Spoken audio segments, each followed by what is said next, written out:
asalaamaaleykum wa rahmatulah wa barakaatu mbokk yi ñu ngi leen di leen ziar ci média Medina Baye TV ngeen ànd ak ñun fii ci studio Seyda Yaneena Thiam ci Medina Baye ñu ànd ak yéen ci li nga xam ne ni mooy débriefing li nga xam ne mooy match Sénégal bi nga xam ne ni moo doon am sànq ci troisième match ci phase de poule yi Sénégal àndoon ak Sénégal loon football ak Bénin yàlla def Sénégal gagné 3-0 bit de nga xam ne moom mooy suñu défenseur Abdoulaye Seck ci mbokk bu am solo ci premier mi-temps bi.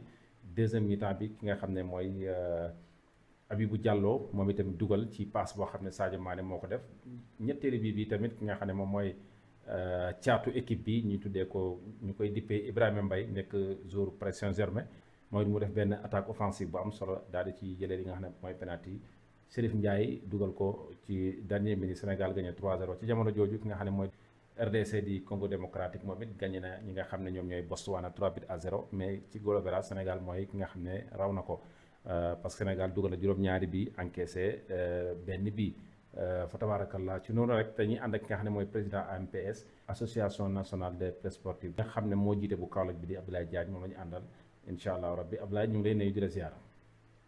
Mounir maa ngi lay fay di la nuyu di nuyu tamit. sa téléspectateur ak sa auditeurs yi nga xamante ne ñoo lay suivre via l'internet. waaw Ablaye ñu fàttali itam yow yaay président bi nga xam ne ni yaay jiite ANPS local bu Kaolack mooy région bu Kaolack mooy nga xam ne ni association presse nationale sportive bi Abdoulaye nan nga fusionné match bi nekkoon loo xam ne ni Sénégalais yi am ay inquiétude ci li nga xam ne mooy équipe bi après 2 sorties yi nga xam ne def na ko rawatina quelque part ci li nga xam ne moom mooy classement bi nga xam ne Pape Thiaw léeg-léeg dafay def Sénégalais yi comme ni ñu ko waxee 18 millions Sénégalais la waaye 18 millions coach la. ak match bi ñu demee tey yow nan nga ko jàngatee yan jàng nga def. waaw match bi day vraiment première période bi Sénégalais yi amoon nañu tuuti inquiétude xawoon nañoo jaaxle parce que sur le papier Bénin Sénégal moo ko mën mais li ma yàgg a wax rek. lu équipe faible booy dajeeg Sénégal da ngay dajeeg ngay jàpp ne yow équipe bu mag ngay dajal waraw yaafus moo tax ça a été très compliqué ba boo xoolee dans le dernier ci la ñuy door a am bii boo xamante ni mun naa wax délivrance la bii boobu noonu libéré na Sénégalais yi bëri waaye damay wax sax ne libéré la neen à moitié parce que, comme tu dis, les 18 millions de Sénégalais n'étaient pas satisfaits à 100% au vu de l'adversaire qui est en face. Nous avons tout le monde. Alors, bon, la deuxième période aussi commence avec une petite hésitation. Le Sénégalais, le public, il n'y a pas de doute. Moi, je suis à Tanger, moi, je suis à diaspora, je suis ici au Sénégal, il n'y a pas de doute. Qui capacité équipe bien xamantene ni tay Pape Thiaw tek nako li gën a aggravé affaire bi dañoo jékki-jékki ñu jox Kalidou Koulibaly carton rouge loolu moom vraiment foogoon nañ ne le Sénégal ne va plus s'en sortir mais gis nañu ne wax dëgg yàlla comme on dit rek les grandes équipes ne meurent jamais ñëw nañ ba dugal 2 buts 3e but et l'essentiel pour ce match c'était de gagner prendre la première place mais aussi de ne pas sortir de danger xam nga Mounir dans un tournoi fi nga xamante ne nii mooy sa base dafa am solo. dafa am solo. tey imaginez-vous tey bu ñu génnoon danger fan la ñuy dem ci beneen poule boo xamante ne ni peut-être ba ñoo dem raté wu ça va être tout un tas de problème parce que ça va prendre du temps. mais tey boo xoolee le public danger tey defe naa ne 4 équipes yi fa nekk yëpp Sénégal moo gën a fës. boo xoolee Ablaye dafay feeñ ci supporters yi sax dafay mel ni Sénégal rek moo nekk ci dëkk dafa mel ni à domicile lay football quand même. non mais mooy li ma lay expliquer rek tey si on vous dit que il y a des Sénégalais vivant en Espagne. au Portugal yoo xamante ne def nañ la déplacement ñëw seetaan si doo ko gëm. ba pare tamit ak le public marocain bi nga xamante ne nii démb xam naa dinaa la partager vidéo yi suba dinaa la partager vidéo yi incha allah wala ba ci kanamee tuuti.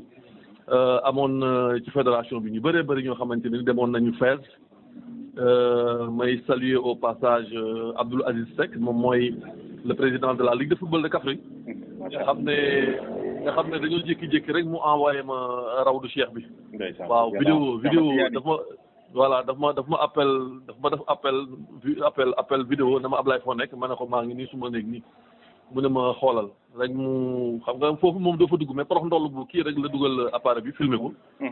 ma kontaan ci ne ko man nag su ma ñëwoon Coupe d'Afrique moom xam naa du ma seetaan match fii moom ak ëppal sol donc loolu lu yàgg la quoi entre Marocains et Sénégalais. Souvent on te dit que voilà les Marocains sont compliqués mais ñoom quand même bëgg nañu Sénégalais yi te xam nga tey yaa ngi gis TikTok bi yenn highlights ambiance yi nga xamante ne nii Marocains yi ñu ngi koy bëggee ci Sénégal yi te loolu aussi c'est à saluer donc bu ñu jógee woon foofu rek. da doon compliqué mais sant yàlla nous avons gagné et cerise sur le gâteau. On prend la première place nous restons en danger loolu moom sant yàlla rek lañ ko mën a wax quoi. waaw ci biir match bi gis nañ remplaçant yi nga xam ne jël nañ leen tey lu mel ni Idrissa Gana lu mel ni Lamine Camara départ tey ak ki nga xam ne tamit moom mooy Pape Makhtar Sarr waaye ba léegi gis nañ ne Pape Makhtar Sarr dafa des. lan nga gis ne moo waral loolu est-ce que amut un peu de doute ci li nga xam ne mooy titularisation bi. xam nga man je touche la plaie góom bi dama koy bës góom nag boo ko bësee moom xam nga du neex borom donc na ma soppee Pape Makhtar Sarr yi baal gis nga Pape Makhtar Sarr ni meloon démb ak ba kii démb même ci comportement am dafa changé Pape Makhtar Sarr tu as comme l'impression que léegi dafa commencé ñu baal ma ci kàllaama gi je peux me tromper mais allure boobu la jël day noos dañ koy gis ci soirée yi yenn saa yi en Angleterre. réseaux sociaux yi sax surtout. voilà réseaux sociaux yi day dugg néegam dégg naa sax TikTok di échanger xaw ma ak un célèbre TikToker. gis nga yooyu waaw yooyu moom seetaan naa ko match Sénégal contre Brésil comme bi ñëpp ak kii. ak voilà bi ñëpp la fële ca mooy Kenya. fële ca Kenya waaw Turquie. te génération bi moom rek laa ci gis muy commencé dugg ci fait divers yooyu noonu te gis nga Mounir. léeg-léeg ma dégg mbëri ne làmb dafa fiir déedéet làmb fiir sport dafa fiir sport d'une manière générale moo fiir gis nga boo bëggee dara da ngay bàyyi dara sacrifice mais mënoo ne yow da ngay nekk haut niveau bëgg a dugg ci ay affaires yoo xamante ne nii da lay indil contre performance. Pape Makhtar Sarr de 2025 en tout cas Pape Makhtar Sarr que nous voyons actuellement est différent de celui que nous avons connu.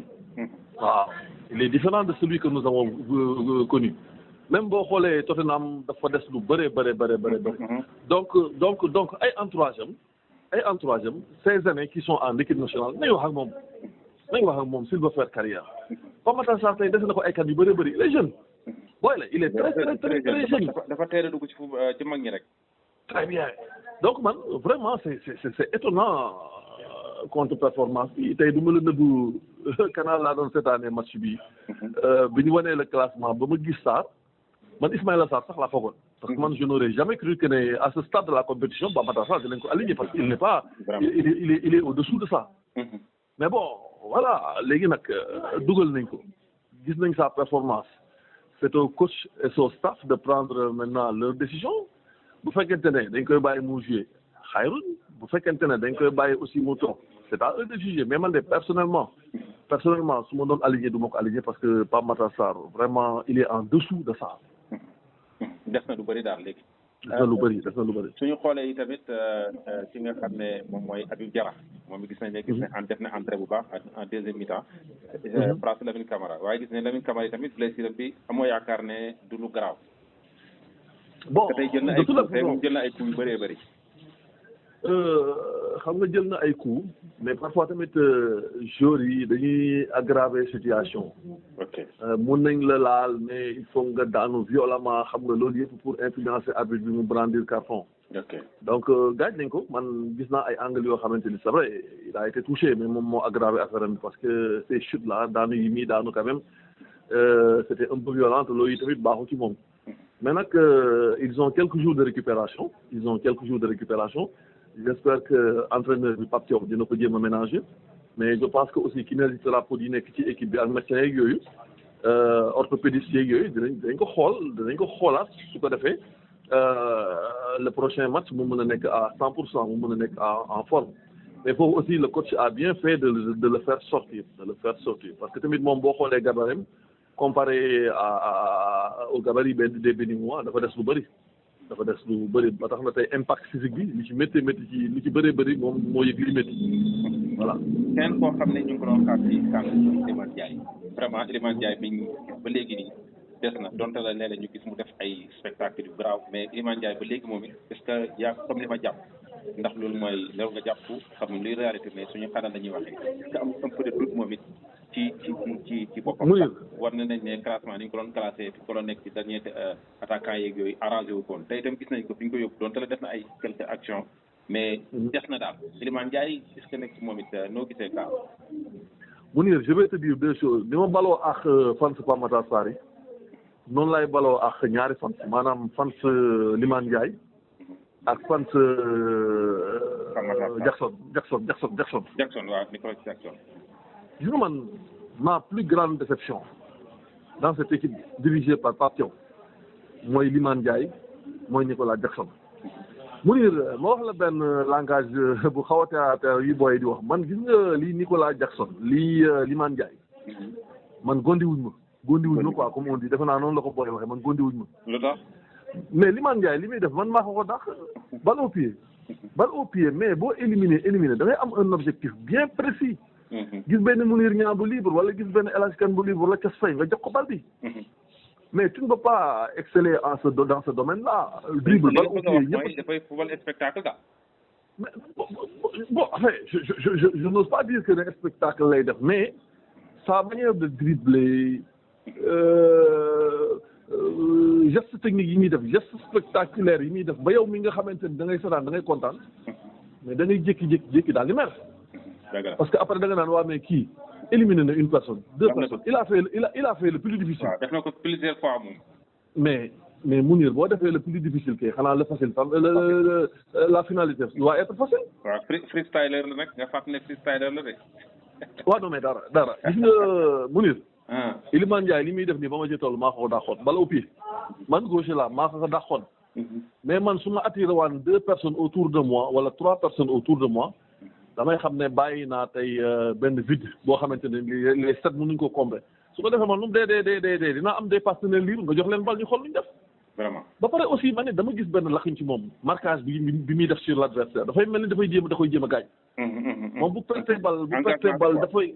voilà bu perte bal dafay. foo ko ne tamit xëy na engagement bi ak amour bi ak yooyu noonu moo koy. non parce que tey. am na benn engagement boo xamante ne ni aussi dafa laaj tuuti maîtrise dafa laaj tuuti intelligence. parce que tey lii bu ko defee avec certains arbitres sévères dañ koy carton. dañ koy carton moom da ngay gis ne bu perte bal buy marqué adversaire bi il se jette carrément sur l'adversaire daf koy jéem a bousculer daf koy jéem a pousser. c'est pas comme ça. kon li nga gis daal mooy Iliman daal laajaat naa encadré. Iliman correction la laaj. correction corrigé ko. gis nga Iliman bi ma gisoon contre Angleterre. Iliman bi mu gisoon contre RDC à Kinshasa. nga xam ne dafay éliminer deux adversaires génn joxe bal bi démarqué. parfois bu joxee bal bi partenaire am il met en difficulté la défense adverse. Iliman boobu man gisuma ko tey boo xoolee tey match tey bi mais Iliman mën na du terrain bi mais après day perte bal bi. wala mu passe adversaire bi. te yooyu c'est des lacunes qu'il faut corriger. léegi ci noonu laay glissé dem ci Nicolas Jackson. man dañ ma dugal ci benn groupe bu ñuy wax Casamance Foot. groupe boobu noonu dafa regrouper les régions de Kolda Sédhiou et Ziguinchor. je crois que même man rek maa ci dëkk Kaolack ak kenn ku dëkk Fatick un certain Sène. mais man saa su ma ko waxee xam nga sama mbokki sud si ñoom dañuy sot. su ma ne leen ne Nicolas Jackson. il peut te créer 1000 occasions, mais il te marque deux buts. Est-ce que c'est ça qu'on cherche de l'attaquant moderne? su ma leen ko waxee rek ñu dal ci sama kaw. mais xam nañu li ma leen wax dëgg la Nicolas Jackson bu fekkee ne c'est un attaquant moom itamit des na lu bëree. mais Mounir yaa ngi fàttaliku Jean-Pierre Papin. Mounir yaa ngi fàttaliku ay Amara Simba. Mounir yaa ngi fàttaliku ay Jules François Bocandé. les plus récents tey xoolal jëlal El Hadj Diouf. ñooñu c'est des tueurs ils te marquent des buts. ils te marquent des buts. sa waaja Souleymane Sané. le père de Leroy Sané. mais il te maanaam gis nga tey on a modernisé le football à telle enseigne que tey gis nga le métier de l'attaquant de pointe dafa xaw a doy waar man mënuma comprendre attaquant de pointe bu am 10 occasions ci benn match 20 occasions dugal ci ñaar donc man ñoom ñaar mun naa ne ce sont mes 2 plus grandes déceptions waaw léegi nag tournoi baa ngi door a commencer parce que léegi comme on dit ren di jéggi la léegi ren di jéggi la am na de ces erreurs yoo xamante ne ni boo ko defee ce sont des erreurs qui se payent cash. voilà ci erreur yooyu gis nañ ki nga xam ne mooy suñu capitaine duñ ne erreur la ndax bal boobu bal la woon boo xam ne ni balde mënoon naa nekk balde bii muy yow nañ ko jàppe muy faute technique la wala boog mënoon naa ñàkk Kalidou Koulibaly. xam nga ci faute dafa am lu ñuy wax l'intention vaut l'action. waaw maanaam yéene bi ak jëf gi benn la maanaam yéene bi ak li nga bëgg a def benn la mais man tey li ma gis mooy l'intention ne vaut pas le mal l'intention ne vaut pas l'action. tant que jour bi pour man dama ne c'était intentionnel c'était pas méchant l'arbitre pourrait sortir le carton jaune il pourrait sortir le carton jaune pour man le rouge est très sévère. le rouge est très sévère tey tamit boo interroger le passé de ce joueur la boo xamante ne nii defe naa ne li mu am carton bëriwul il n'est pas agressif même. waaw ñu ngi fàttali en 2019. il avait manqué la finale. il avait manqué la finale face à l'Algérie. mais bu tey bi moom bon xam nga nag arbitrage moom kenn ku nekk sa gis-gis. damay respecter gis-gis ñeneen ñi mais man tamit vraiment man li ma gis daal le comportement de l'arbitre a été très méchant vis-à-vis de Kalidou Koulibaly. voilà mënoon na ko brandir benn jaune. et puis on continue tey tamit Kalidou ak loo ci mën ci wax lu nekk c'est une pièce maîtresse dans la défense sénégalaise tey nit la koo xamante ni il sait communiquer avec l'arbitre il a un tempérament vraiment très calme il sait composer tey tamit xam na ni muy remonter le groupe donc tey bu ñu ko génnele ça va être très compliqué mais nag man li may wax rek man je ne discute jamais sur les décisions de l'arbitrage parce que c'est le maître de terrain mais daal xam naa ne carton bi mu ne tey moom c'était très sévère quand même c'était très sévère ci sama gis nañu tamit ki nga xam ne mooy Ibrahima Mbaye ni nga ko gisee moom it ñu ngi koy football la côté droit donte la gauche la te foofu la gën a foore tey defe naa ne tey sax boo xoolee action bi mu def daanaka dañ ko woo ci maninam foofu la defee li nga xam ne moom mooy fan lañ ko defee faute bi Ibrahima Mbaye mu nekk bijou tey mun nañ ko waxee noonu comme ni nga xam ne Iliman Ndiaye mais gis nga différence entre moom ak Iliman Ndiaye comme ni nga gis nañ ne ku maanaam bëgg na bal waaye maanaam prise de balle am na avantage parce que moom dafay concrétiser nan nga gisee Ibrahima Mbaye. waxuma la concrétiser mais à chaque fois que mu yore bal. danger moom il installe le danger dans le camp adverse.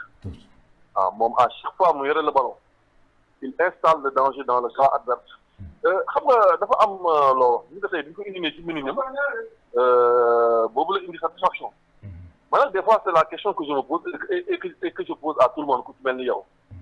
Tey pourquoi quand on convoque un joueur en équipe nationale ñu bëgg ko football loo xamante ni du mën même. Ça c'est un problème man loolu c'est un constat boo xamante ne nii. vraiment Sénégal xoolal c'est le cas Habib Diarra ak ki nga xam ne nii moom mooy Aliou Cissé. mais Nicolas Jackson nag. Nicolas Jackson waaw très bien Nicolas Jackson. voilà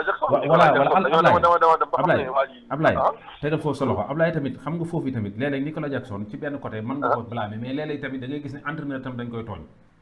dëgg la mooy li ma la wax rek maanaam yow xam nga ne kii voilà lii mooy forum lii mooy atome yow de convoqué ko équipe nationale bëgg ko jouer loo beneen poste mais loolu aussi quel que soit le talent du joueur quelles que soient ses capacités mais moom tamit dafay dem ba nga xamante ne nii il va finir par craquer su ko defee nag le profane ki nga xamante ne nii xamul dara ci football qu'est-ce qu'il va dire waaye diw xamul dara waaye noonu nii naa mel te fekk na en réalité son poste de prédilection teguñ ko fa dañ ko jox beneen poste waaw loolu daal man des fois dama comprendre tuuti ak certains joueurs bu ñëwee en équipe nationale Sénégal mais ki nga wax sànq comment il s'appelle le jeune joueur de PSG Ibrahima Mbaye moom nañu jàpp ne voilà c'est un joueur qui est promu à un très bel avenir et il est jeune il lui reste encore largement de temps avec un très bon encadrement rek ñu jéem a préparer aussi la relève parce que relève boo koy préparer doo faxas ñëpp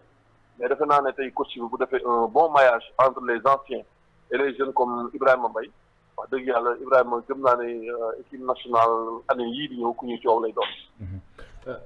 beneen bi mooy tamit ci côté défense bi gis nañ Diwo Coulibaly ak Niakhaté man bokk naa si ñi nga xam ne damay wax ne Diwo Niakhaté ak Coulibaly donte la gagné nañ ci ay match yu bëri te itam waaye boo xoolee Diwo bi maanaam dafa yéex. nan nga jàngatee ñaari Diwo boobu noonu. surtout arrivé ki nga xam ne mooy Mamadou Sarr. xam nga Pierre ak bu nga ci waxee ci père axial. père axial wala charnière centrale dafa am solo ci équipe. gis nga 2002 bi ñuy dem coupe du monde le problème de Bruno Metsu mooy teg Lamine Diatta ak Aliou Cissé wala teg Lamine Diatta ak Pape Bouba Diop. ak Pape Malick Diop astafurlah. Pape Malick Diop. waaw moom c'était ça pour son problème maanaam tey une paire axiale composée de Pape Malick Diop Lamine Diatta ou une paire axiale composée de Lamine Diatta et Aliou Cissé. mais gis na ne moom Aliou Cissé 6 la gën a aay mu indi ko devant daal di jël Lamine Diatta boole ko ak Pape Malick Diop keroog le problème axe central bu Sénégal réglé wu. mais fii aussi xaw ma dañuy làmbatu xaw ma dañuy bàyyi noonu on l'espère mais moi li nga constaté laa constaté la paire axiale composée de Niakhaté et Kalidou non des na bëri lu bëri trop xam nga Sénégalais buy gagné du gis erreur quoi. te gis nga même bi ñuy jël coupe d'Afrique bi kii Coulibaly fu mu dendaloon encore Abdou Diallo Abdou Diallo man pour man sax gis nga paire axiale boobu neexul gis nga Mounir waaw Mounir dañ nañoo am paire axiale depuis le duo les deux cas Kara Mbodj Kalidou Coulibaly waaw Kara depuis boobu ba léegi gisatuma paire axiale Sénégal sax man dama jàpp ne sax Kalidou Coulibaly ak Abdou Diallo man moo ma gënal fuuf Kalidou Coulibaly ak Niakhaté bii nii. waaw mais tane na. malgré que Abdou Diallo malgré que taayam mais jamono jooju de 2002 de 2022. da doon fight moom il donnait le meilleur de lui-même mais Niakhaté aussi voilà bokk na ci lakk ñi nga xamante ne nii tey gis nañ ko ci équipe yi. mais mooy li may wax rek gis nga mu ni c'est le moment de corriger. C'est le moment de corriger. Surtout ça bañ indi affaire kii nii quoi. affaire sentiment. C'est le moment de corriger parce que nous allons vers l'étape la plus importante du tournoi. voilà ma ne wax nga ko léegi ren di jàll. te ñaareel yaa ngi préparé coupe du monde encore yooyu yëpp tey donte na ñu coupe d'Afrique mooy gën a amal importance coupe du monde mais nag coupe du monde bi tamit beneen affaire la. kii moo ko doon wax le coach italien là dama fàtte tur bi mosoon nañ ñëw Dakar 92. boobu moom moo daan wax club am bu ñu àggee ci quart de finale bi ñu génn hôtel wala huitième de finale allo. waaw huitième de finale waaw bi ñuy génn huitième de finale danaa leen. voilà takkaale leen valise yi ba mu baax takkaale leen valise yi loolu la leen di wax. parce que bu ñu dóoree ñu fi nekk di for yenn yeeg yooyu dañuy jël bagage rek dem aéroport. voilà bu ñu dóoree ñu ñëw toog Arrigo Sacchi voilà moom moo ko doon wax quoi moo ko doon wax club yi mu daan entraîné. waaw bu Milan AC demoon quart de finale nii da ngay dégg mu ne gars yi da ngeen takkaale bagage yi de voilà parce que on gagne on continue on perd on reste à la maison. donc pour revenir ci ñu doon wax. mooy mu ne gis nga certains erreurs nañ ko corriger. certains placements nañ ko corriger. parce que tey même la plus faible équipe du tournoi boo dajee moom huitième de finale da nga naan non kii xanaa nekkul la plus faible équipe du tournoi. c'est ça parce que beneen tournoi lay doon. voilà te tey l'exemple de la Côte d'Ivoire est une parfaite illustration. voilà man dama mënul nangu une équipe classée troisième def prestation bu bonne ñëw dina éliminer huitième de finale ça man je ne peux pas supporter ça. et nombreux aussi sont les Sénégalais qui ne peuvent pas supporter ça. donc li ci nekk mooy nañ travailler. Nous avons largement le temps. Pape Thiaw joueur la boo xamante ne nii il est très réceptif déglu bopp. Pape Thiaw joueur la boo xamante ne nii. ni ñu koy xamee rek mooy match bu jàll rek danay déglu fa mel dafay déglu waxu sénégalais yi. mais non il est très attentif bon te loolu aussi bu ko entraîneur melee rek. parce que damay faral di wax gars yi. damay faral di tooñ gars yi am seen premier degré ay deuxième degré ay licence A ma ne leen. xam nga lan la ñu ne ma leen da ngeen ko def métier ñun defuñ ko métier mais lépp lu ngeen xam ci coach ñun xam nañ waaw lépp lu ngeen xam ci football li ngeen di gis ci football loolu la ñuy gis ci football mais nag c'est votre métier c'est sur le terrain quoi voilà tey amoon na benn entraîneur français boo xamante ne nii moo njëkk a jox Paris trophée mooy trophée boobu noonu mooy coupe des clubs. vainqueur de coupe. vainqueur de coupe fàtte naa c'est un français. Fernandez vainqueur de coupe waaw. du Fernandez waaw Luis Fernandez. mais Fernandez entraîné na lu yàgg te amul diplôme. entraîné na lu yàgg te amul diplôme. bi mu xamee ne nag bon vraiment tey diplôme xorom na ci mbir yi parce que tey yenn équipe yi on t'exige des diplômes te da nga ci diplôme. donc tey defe naa ne képp ku entraîneur rek tey déglul l'homme de la rue ce n'est pour rien mu nit ngay def micro-trottoir. micro-trottoir daf lay permettre yow mi nga xamante ne ni yow yaa nekk ci biir. nga mën a xam ki nga xamante ne ni mu ne de l'autre côté. lan la yëg ak lan lay sentir. waaw man souvent léegi-léegi ma gis benn sénégalais wax ci équipe nationale loo xamante ne ni effectivement bu ko coach yi fekk see defal ko loolu moom mooy am. voilà tey wax dëgg yàlla on n'a pas droit à l'erreur. man Mounir je vois le Sénégal dans le carré d'as. Inch'Allah. man Inch'Allah je vois le Sénégal dans le carré d'as. Inch'Allah. et te bu ñu xeeb benn équipe bu ñu xeeb benn surtout ça. voilà. te tey Congo démocratique ñu ne dañu waxoon ñëpp dañu waxoon day écraser Botswana mais boo xoolee match bi ni mu demee. demeewul noonu. non demeewul noonu mooy li ma la wax rek aujourd'hui le football se joue partout et le ballon est rond pour tout le monde. xam nga tey Botswana dama gën ne dafa am malchance tombé ci équipe boo xamante ni. groupe boo xamante ne nii voilà mun ci am chance. d'abord une bonne récupération parce que Sénégal match bu mu fubal dafay métti. te defe naa ne on a largement le temps tey la talaata. te su ma jumul les huitièmes de finale débuteront la semaine prochaine. Inch'Allah. kon tey li ci nekk mooy. am une bonne préparation. mais aussi jéem a jàng ci suñu erreur yi ñu defoon dans le passé. loolu dafay am solo. fàtte tamit match yi nga xamante ne nii moo ñu weesu. mais réparer erreur yi nga xamante ne nii. jot na fay am. et peut-être erreur yooyu noonu bu ñu ko éviter on pourra aller très loin. Inch'Allah. on pourra aller très loin dans le tournoi. parce que daal bu ñuy vraiment le Sénégal est éliminé en huitième de finale. loolu nopp du ko miin te kenn du ko nangu. te on ne peut pas pardonner ça au Sénégal. au Lion du Sénégal. te tey boo xoolee nous avons une nouvelle équipe fédérale am nañu mer. am nañu commencé mer am na ñoo xamante ne nii d'accorduñ donc yooyu yëpp frustration yi lan moo koy saafara yàlla dimbale ñu dem très loin. parce que tey bu ñu solee loolu mën na régler problème yu bëree ci fédération bu bees bi nga xamante ne nii tamit quoi qu'on puisse dire Augustin Senghor liggéey na ci liggéey bu am solo. trop parce que Augustin lenn rek nga koy reproché. wax naa ko tamit ñi nga xamante ne nii tey ñoo doon ànd ak moom démb contre ko tey nee naa leen lan la Augustin Senghor def ñu ne teg ñu ne ma noo jaaj yow moom. da nga bëgg Augustin Senghor ma ne leen non man su ma bëggee Augustin Senghor man lan laa mën a yokkal Augustin Senghor mais résultat moo koy layal.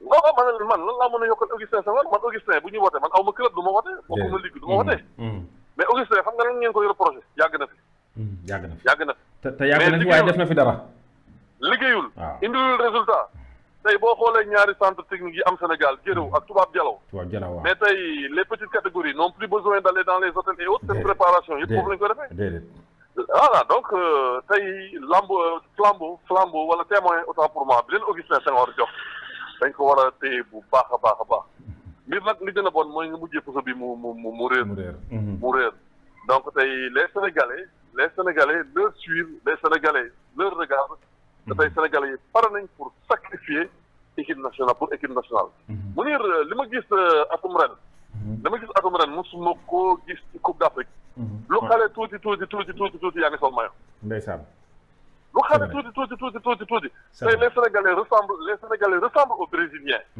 waaw les Sénégalais ressemblent aux Brésiliens tey équipe nationale bi benn fierté la quoi damay tooñ sama benn collègue ma ne ko est-ce que tey les emblèmes de la nation duñ ci dugal équipe nationale du Sénégal parce que tey xam nga les emblèmes de la nation dañ lay wax ay le baobab dañ lay wax voilà le lion dañ lay wax la devise mais dama ne ko est-ce que équipe nationale duñ ko ci boole parce que ren foo tourné foo tourné gars yi dañuy sol le maillot de l'équipe nationale. Commençant par le président de la République. mais commençons par le président de la République. Commençons par le président de la République. parce que keroog dafa am benn parent d'élève bu ma doon jëw. pour la petite histoire. xam nga nag Mounir. Mounir man yàlla dafa def benn affaire sama bët yi neexul de. man dama am problème mu vision mais nopp maa ko gën a neex la. mooy bi ñuy football ak Botswana. dama demoon école di joxe les bulletins. di joxe les bulletins bay génn am benn parent d'élève. ay yaa ngi lal naa de oh vert jaune rouge moom vrai patriote lal naa de. mais ma avancé tuuti ba dégg ma ne xoolal ma lii rek jàngalekat war naa def lii. ma daal di tourné man na ko yow nga ne lan. moom waa ji ci boppam barke Cheikhou Tidiane ak rawal ma ne ko mais yow mu ne ma ne ko est-ce que ça va mu ne ma ne ko man lii ma sol nii à part li ma teg ci sama bopp mu ne ma ne ko lii ma sol nii mun naa dugg jàkka mun naa dugg église. te loo xamul mu ne ma ne ko à partir de la 3e étape mu ne ma ne ko li ma takk nii vert jaune rouge dama koy jàngal samay élèves. la couleur verte dafa am lu mu signifié. la couleur jaune dafa am lu mu signifié. la couleur rouge dafa am lu mu signifié. mais ci programme éducation nationale ma ne ko l'étoile qui est au milieu de la couleur jaune dafa am lu mu signifié. kon kay man su ma soloo nii xam dama am mes élèves mu ne ma ne ko kon kay enseignant war naa solo nii. vraiment ma ne ko te tey loo xamul mu ne ma ne ko tey bés bu rëy la. bés bu rëy la tey dafa meloon ni tey ay soldats sénégalais ñëw dama leen di teertu ji. mu ne loolu de xam nga yow moo ko woon noonu ma ne ko déedéet enseignant moo dee rek yéen moom mënu leen may dara. ndax sax maanaam mbiru maanaam hypocrite li yenn ci nit ñi parce que mënoo wax nit ki tey wax ko li nga ko wax pare mu wan na ginnaaw mu tudd ñaari seconde commencé ko jëw. te loolu maanaam cofeel bi ngay am ci sa réew. mu niir yéen ñi jàng alxuraan kay rek la ngeen problème bi. bëgg sa réew ci topp yàlla la bokk. mais ma yokkal la ci beneen anecdote ba tey nag ñu ngi ci sport. waaw mais dañuy wax rek bëgg sa réew. parce que tey couleur nationale yi moo ko waral Bob Marley. biñ ko xatalee Jamaïque ba bëggoon koo rey. dafa daw dem Londres. non waaw Bob Marley. mais bi mu demee Londres condition yi mu fa fekk. neex na neexaay boo xamante ne nii amu ko Jamaïque. dëgg la amoon na oto am sécurité xaalis bi àdduna bi ñëpp xam ko mais da daan wéet ne teg suñ na ko waa mais problème estomac la yow lan mooy sa problème yow fii dara manqué wu la yow ñu ngi la jëlee ci gott ga indi la fii yow kay da nga war a kii mën a mënoo dafa am lu ma manqué mooy gars yi ne ko lan moo la manqué mu ne Jamaïque ñu ne ko non c'est pas vrai yow doo nit yow foofu lañ la bëggoon la rey ba jam la bal nga rëcc mu ne leen running away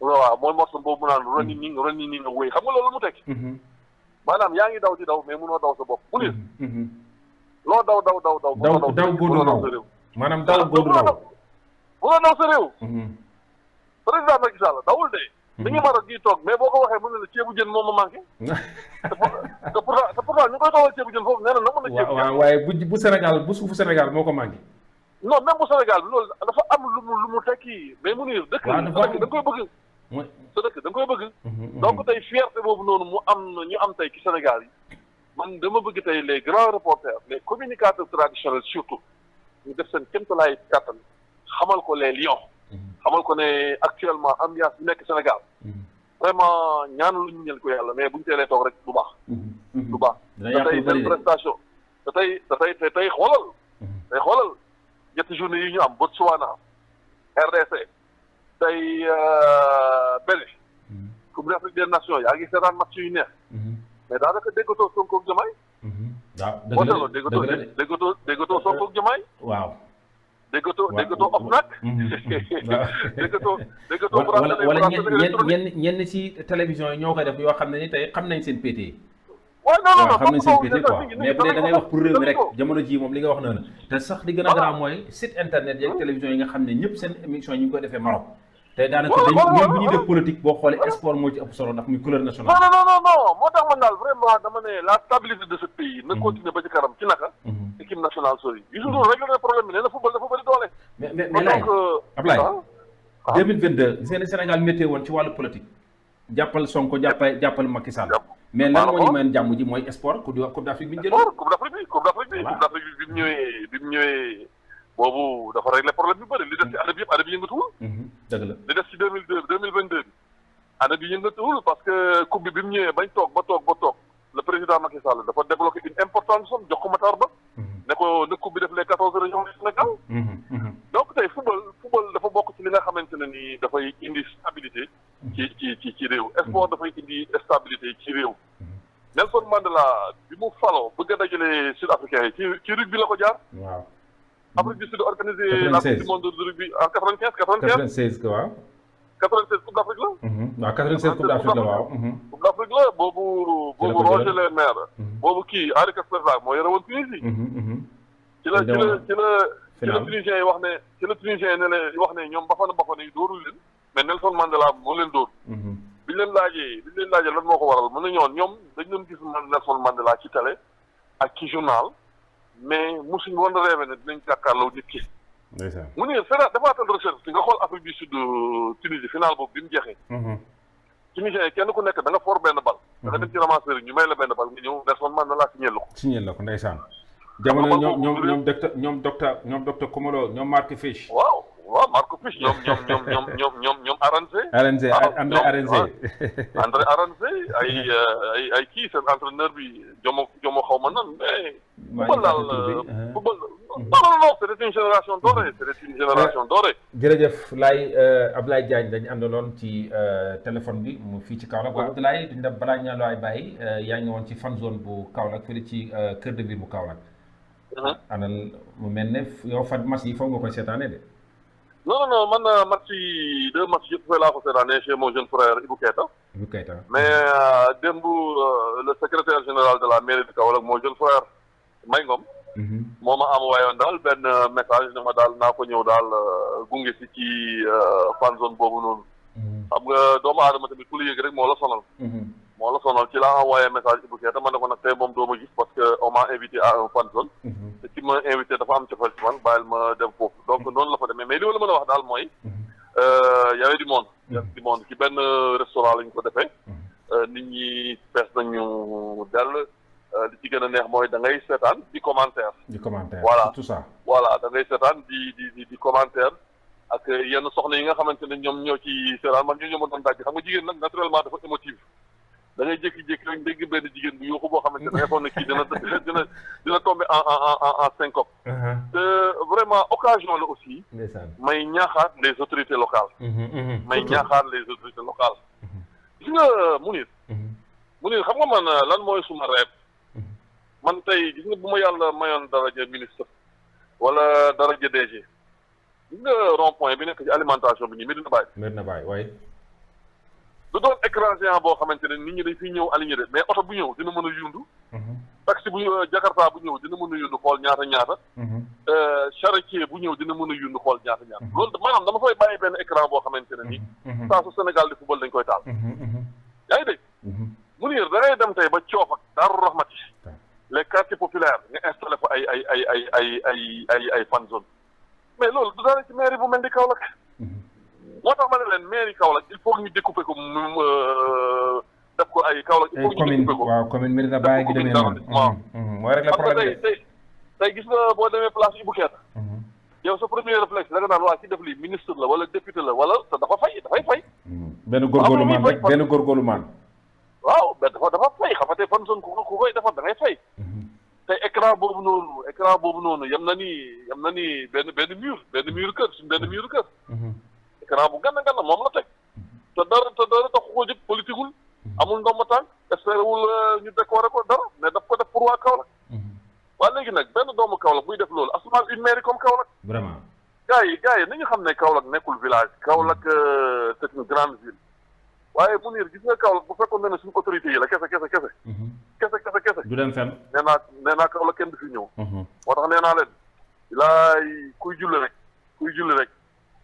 rek ñaanalal yàlla Mame Baye Niass radiyallahu anhu wa arda Mounir képp kuy julli ñaanalal yàlla sëñ Bassirou Mbacké radiyallahu anhu gis nga Kaolack bu ñu amuloon sëñ Bassirou Mbacké penc ma nii wala amuñu woon ay Medina Baye wala nit ñi dafi jaar di dem Porokhane gis nga loolu bu amuloon kon Kaolack kër kii moo dëkk bi nu mu tuddati kër ñeen wolof moo koy gën a xam billaahi non wala kër Pathé Malick yow uyu ma dama non mu ne sans blague wala suñ dëkk ba Paymar non mais attendez yow dëkk bu mel ni Kaolack initiative zéro amul du conseil départemental du conseil du mairie. ñoom daal bu ñuy def daal jamono jooju comme li nga wax noonu boo demee lu mel ni Kër Massar xoolal ñoo ko mel ni Bilal wala yooyu ñoom politique wuñu may ñoom ñu fay def mais foofu waxaale wu wala nga def ay ñooro même ñooro sax wala ak wala nga def fu mel ni Abdoulaye Seydou Sow sa xarit fële ci Kaffrine yi initiative mais Kaolack nekk Carrefour nekk loo xam ne tey économiquement tey mën a beneen affaire la mais dafa mel autorité daal Kaolack moom doona waar daal dama la ñun daal nañ sant yàlla nañ sant suñ kilifa diine yi ñu am Kaolack parce que ñoom ñoo tax nit ñi di fi ñëw Kaolack di dund mais nee naa la Kaolack bu amuloon Medina Baye Kaolack bu amuloon Pencum Ndorong Kaolack bu amuloon ay ndemee nag yi nga xam ne at bu jot ay milliers et des milliers de personnes dañ fi ñëw waaw kër Cheikh Ahmadou Kane waaw wala ñu fiy jaar di dem Porokhane non bu fekkoon ne du loolu kon kon Kaolack village lay doon village parce que ñun dara da xew bañ bokk dara da xew dañ bokk léegi nag laay li gën a garaaw mooy dañuy dem ba Sénégal maanaam loolu lépp tey maanaam man li ma gëm mooy sport da nga koy gëm équipe boo koy jàppale da nga koy jàppale ca ba muy commencé ba fa muy yegg mais li ñuy boo mooy dañuy ànd ak ambiance yi maanaam defuñu te ndi askan wi tax dañuy dem ba suñuy Sénégal bu demoon demi final tey nga gis ñu commencé def yenn yi mais loolu lu la ko tey def ca ba muy commencé mais askan wi ñoo leen ko yombal waaw c'est vrai d'accord naa askan wi doo leen ko yombal xam nga ku mel ni man dama leen di déranger am na fi benn responsable politique bu fi toogoon ay waaw ne voilà day maye ay xar ak yooyu ma ne ko xanaa tey nga koy may li nga am ni amoon nga ko démb ba ci dem pourquoi attendre ce moment là di ko may mais malheureusement ñee dem ñi la koy may ñoo ko def c'est vrai man loo ma defalul démb defaloo ma ko bërki démb mun yër doo toog ba tey di ko def may daw ci sa gannaaw jamais opposant jamais nit ñi aussi ñoo war a am fula xam naa lay loolu dinañ ci gën a yaatal incha allah en tout cas mu ngi kontaan naa trop yow moom c'est toujours un plaisir d'échanger avec vous te man xam nga je suis un adepte de la culture générale man culture générale daf ma neex dama koy wax sama doom bi ak suma benn waay yoo demoon seeti benn sëriñ Medina xam naa dinaa la wax turu sëriñ bi mais bëgguma wax turu sëriñ bi taalibe yi ci antenne bi waaw non taalibe yi di nga dóor sax waaye xam naa taalibe yi dinañ ree ba sonn temps yi noonu maa ngi Alfayda dama dem benn guddi ziyaare ko nii ba pare mu ne ma wax Ablaye fu ñu koy dooree xam nga waaw championnat Italie tooñ ma ba pare ma ne ko nag sëñ bi yow xam naa ku bëgg football mu ne ma bëgguma musuma football waaye école arab bu ñu naan football dañ may jëlal sama chaise tegal ma ko waaw xam naa nag technique football waaye man football léegi ma ne ko mu ne ma Ablaye man football xamatuma ci dara football daal bañ bàyyee 4-4-2 laa gëj a xam football daal benn sëriñ bi mi ngi fi léegi ki ma àndal dama waa sëñ bi lan moo xamal 4-4-2 ma ne ko li ngay seetaan ci télé français ma ne ko li ngay seetaan ci télé français France 24 ñoom noonu la ñuy seetaanee bii sport ak France 24 ak Al Jazeera dëgg la waaw boo xool sax actualité arabe moo gën a complète actualité française bi parce que li la koy waral mooy man gis nga problème Israël Hamas bii nii suñ ma koy tekkil Al Jazeera ci laay gën a comprendre que su ma koy seetaan France 24 parce que France 24 dafa am ñuy nëbb waaw ñoom dañoo am lu ñuy nëbb dañoo pété donc yow man wax ak yow vraiment daf may renforcer ci sama culture générale et puis damay gën a maîtriser aussi le monde arabe loolu moom c'est toujours un plaisir vraiment de partager avec vous voilà maa ngi lay gërëm bu baax di la sant di la ñaanal guddi jàmm jërëjëf Abdoulaye Diagne nekk président ANPS bu Kaolack ñu lay jaajëfal yow itam beneen yoon incha allah di la jox dig daje ci yeneen match yi incha allahu rabbi kon mbokk yi mu nekkoon suñu frère suñu naataango Abdoulaye Diagne nekkoon foofu fii ci Kaolack ñu doon ànd ak moom ci li nga xam ne ni mooy téléphone bi di ko jaajëfal ci disponibilité am ak ci taxawaayam ci li nga xam ne ni moom mooy sport bu Kaolack. mu nekk koo xam ne ni vraiment taxawaayam ci football kenn dootu ko naatable nekk correspondant ci kii yu bëri fii mooy ay journaux fa tabarakallah ñu koy ñaanal yàlla bu baax kon mbokk yi ñu ngi leen jox dig daje ci yeneen match ci Sénégal incha allah rabbi ak yeneen résultat kan incha allah mu nekkoon Média Medina Baye TV ngeen àndoon ak seen xarit seen soppi Mouhamed Nouri Niang ci Média Medina Baye TV ngeen abonné partagé aimé ngeen abonné partagé aimé ngir gën a yokk li nga xam ne mooy chaîne bi incha allah waaye bu leen fàtte li nga xam ne moom mooy seeni publicité ci seeni direct moo xam gàmmu wala ziara wala daayira lépp rek Média Medina Baye TV taxaw na pour ànd ak yéen ci loolu incha allah rabbi ci kaw ci kanam ci lu baax wasalaamaaleykum wa rahmatullahi taala wa barakaatu.